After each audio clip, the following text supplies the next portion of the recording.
Hello everyone, welcome to my channel entertaining woods world of entertainment. आज मैं review करने जा रहा हूँ 1967 में आई हुई फिल्म राज, जो राजेश खन्ना और बबीता इन दोनों की डेब्यू फिल्म थी। फिल्म की शुरुआत में सप्रू को दिखाया जाता है कि वो अपने भाई का मर्डर कर देते हैं, उनकी वाइफ को बंदी बनाकर कैद खाने में रख देते हैं और उनकी बेटी को ले जाते हैं। उसके बाद सीधी 20 साल के बाद की स्टोरी चली जाती है। राजेश खन्ना अफ्रीका में रहते हैं और उन्हें बार बार एक सपना आता है कि वो एक वीरान नगर नाम के किसी एरिया में जाते हैं, स्टेशन पर उतरते हैं, वहाँ एक लड़की है जो एक गाना गा रही है और सपना टूट जाता है। बार बार ये सपना जब आता है तो उसके दोस्त के साथ वो बात करते हैं, आयस जौहर के साथ, और वो डिसाइड करता है कि मुझे इंडिया जाना चाहिए देखने के लिए कि इन सपनों का मेरी ज़िंदगी से क्या रिलेशन है, क्योंकि राजेश खन्ना कभी इंडिया गया ही नहीं है, वो अफ्रीका में ही रहता था। तो जब वो वीरान नगर पहुंचता है राजेश खन्ना, तो उसे बहुत हैरानी होती है कि वहाँ हर आदमी उसे जानता है। स्टेशन मास्टर जानता है, टांगे वाला जानता है, सब जानते हैं और उसे कुमार के नाम से बुलाते हैं, जबकि राजेश खन्ना का नाम है सुनील। असित सेन एक टांगे वाला उसे देखकर भाग जाता है, भूत भूत चिल्लाकर भाग जाता है वो।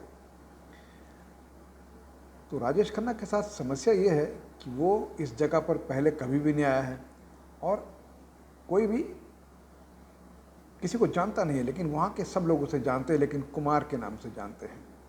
अब कोई उसे होटल में रहने की जगह भी नहीं दे रहा है, तो एक बाबा उसे अपने घर ठहरने की इजाज़त देता है, वहाँ वो रहने लग जाता है।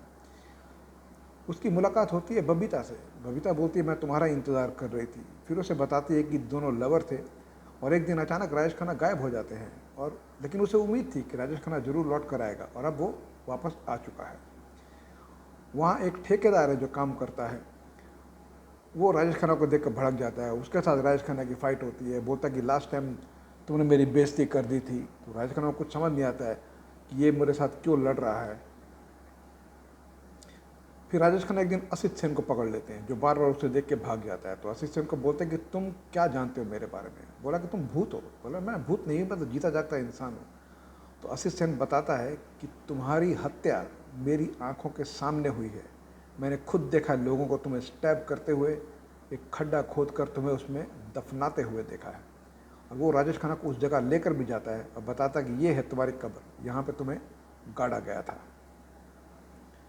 राजेश खन्ना को अब बहुत हैरानी होती है कि ऐसा कैसे हुआ। अब राजेश खन्ना कौन है और जो व्यक्ति को मारा गया था वो कौन था, उसे क्यों मारा गया था। और जैसे ही राजेश खन्ना वीरान नगर पहुंचता है, एक व्यक्ति कमल कपूर वो उसके पीछे लग जाता है, उसकी हर गतिविधि पर नज़र रखता है। वो कौन है, क्यों उस पर नज़र रखे हुए है। इन सारे सवालों का जवाब फिल्म के लास्ट के करीब 45 मिनट में मिलता है हमें। CJ पावरी ने कहानी लिखी है जो बहुत दिलचस्प है और दर्शकों को यह जानने के लिए बांधे रखती है कि अब आगे क्या होगा। ये खूबसूरती है इस फिल्म की, कहानी की और स्क्रीन प्ले की, और डायलॉग्स भी बहुत ही बढ़िया है जो आपका इंटरेस्ट बनाए रखते हैं। MS शिंदे की एडिटिंग है और बहुत ही क्रिस्प एडिटिंग की है उन्होंने। 2 घंटा 10 मिनट की लंबाई रखी है फिल्म में, और सिंस ये एक सस्पेंस फिल्म है, छोटी लंबाई होने के कारण फिल्म का इंटरेस्ट और ज़्यादा बढ़ जाता है। तो MS शिंदे ने एज एडिटर बहुत ही अच्छा काम किया है। के वैकुंठ की सिनेमाटोग्राफी है जो बहुत ही अच्छी है। कुछ सीक्वेंसेस उन्होंने बहुत ही अच्छे पिक्चराइज किए हैं, जो धुएं वाले सीन है और उनमें से लोग निकल कर आ रहे हैं, जो एक्शन सीक्वेंस के दौरान जो कैमरा एंगल्स यूज़ किया गया है, बहुत ही खूबसूरती से उन्होंने दिखाया है।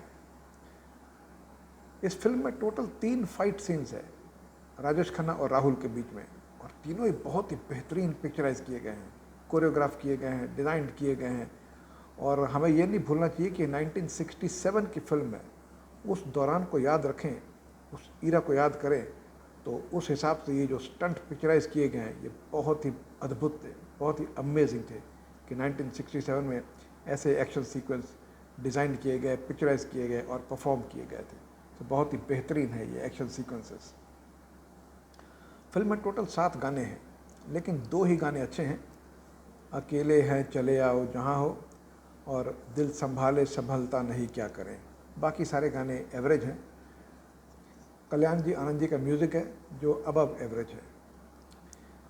राहुल है विलन के रूप में इसमें, असित सेन है, लक्ष्मी छाया, आयस जौहर और रत्नामाला, इनका काम अच्छा है। Babita had made a very promising debut, काफ़ी अच्छा लगा उनका डेब्यू फिल्म में। लेकिन राजेश खन्ना जिनका डेब्यू था वो बहुत ज़्यादा इम्प्रेसिव थे और बहुत ही अच्छी परफॉर्मेंस दी है as a debutante Rajesh Khanna ने। बबीता के ऊपर भारी पड़े राजेश खन्ना। लेकिन जिस एक्टर ने सबसे बेहतरीन परफॉर्मेंस दी है फिल्म में वो है सपरू। एब्सोल्युटली फ्लॉलेस, बहुत ही बेहतरीन परफॉर्मेंस। उनका गुस्सा, उनकी नफरत, सब कुछ देखने लायक था। लाजवाब परफॉर्मेंस है सपरू की। रविंद्र दवे का डायरेक्शन था जो बहुत ही अच्छा है। उन्होंने कहानी को अच्छी तरह से नरेट किया स्क्रीन पर।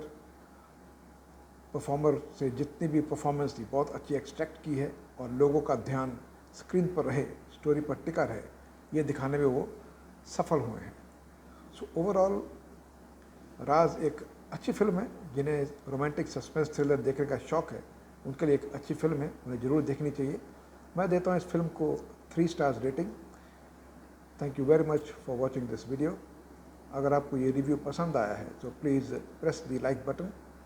अगर आपको पुराने फिल्मों के रिव्यूज़ पसंद हैं तो आप मेरे इस चैनल को सब्सक्राइब कर सकते हैं ताकि जब मैं अगला रिव्यू पोस्ट करूं तो आपको इसकी इत्तला मिल जाए। Thank you very much once again and have a great day.